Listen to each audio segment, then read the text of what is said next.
the way I see this after listening to you and watching your videos, non-duality is not about asking questions, because non-duality is questions. Non-duality is there should be no questions, just being. Then comes the question, does anything matter? Or should I say, does anything matter? I should just be. I find myself resisting life through my mind, like creating a network of thoughts and beliefs to resist the nature of existence. But sadly, for my mind, that is impossible. And that's true. Non-duality is nothing to do with the mind. But recognize on the human level, the human wants to have point and meaning. That's what it wants. Now, your freedom doesn't come from point and meaning. There is no freedom in that. You're not going to one day arrive at meaning that you've saved the universe from imminent destruction. You're not going to arrive at meaning. You're not going to arrive at a point. But on the human level, that's how we function. So you have activities for the day that need to be done. And that's your point. It becomes very simple. You have objectives. So, I have objectives for the day. I have my list. I have what I would like to complete by the end of the week, or what I need to do. And that's the way that the human is. That's the way that the human evolved and survived, is like collecting. It's different from a dog. We collected food, we stored food, and that's okay for that meaning. It's like you, on the human level, that's what it's about, is survival. So you collect things. Like you go out and you collect your dinner, you collect your food, and you sit in your little nest with your little food and your TV and your entertainment, or whatever it is, and you do all these things. You go out and do that, and you trade and you barter with other people. And the human begins to become confused, because it begins to look for love, the ultimate meaning in that. And then it begins to get depressed, because it's trying to find that completion, that answer to why we're alive, in the survival of the human, like in the human's daily activities to survive. And so what it does is it thinks, well, I've got to have a more meaningful life, so therefore I need to save other people in order to be meaningful. So I need to go and work in the homeless shelter or save other people. And that's meaning, is saving other people.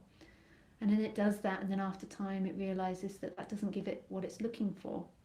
Because really what you're looking for is the present moment, is your essence in everything. Even in the question of why we're on this planet, and why we're alive, why we're born, why we suffer. Every question comes really, ultimately, from the place of looking for that love which you are. When you know that, then there is a contentment that comes. And then you, on the human level, you get on with survival, with your daily activity of cutting the wood and popping it in the fire, or cooking, cleaning, dusting, whatever it is.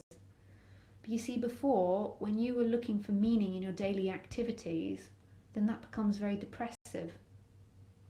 And you're like, where is the meaning in dusting? Where is it? Just the dust just comes again.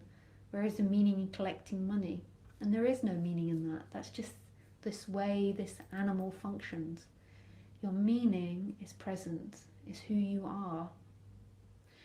But what can also happen is that you misinterpret that, and you think, okay, I can't do anything. I can't do things meaningful in life, because there is nothing meaningful in life. So I can't go and help at the homeless shelter, or I can't write a novel because that's meaningless. And that's not what's actually being expressed in non-duality at all.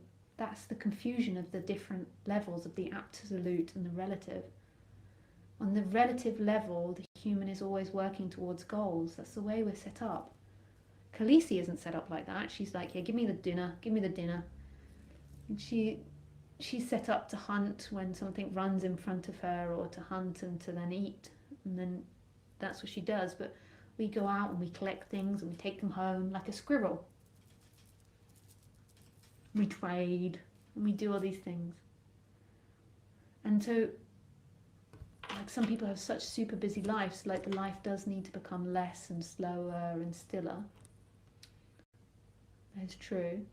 But this isn't meaning you can't do things, that painting a piece of art isn't meaningful to you. You enjoy it and that's beautiful. Or just because you realise that you can't find the divine there doesn't mean that you don't do it. Sometimes it can take some rewiring because you're so used to that intense seeking that it takes rewiring to find that balance again. Like it takes some time to get inspiration again because you're so used to like having this sense that you've got to get there. That in doing the art or in saving the people that you arrive at presence. That's not true. Presence is always.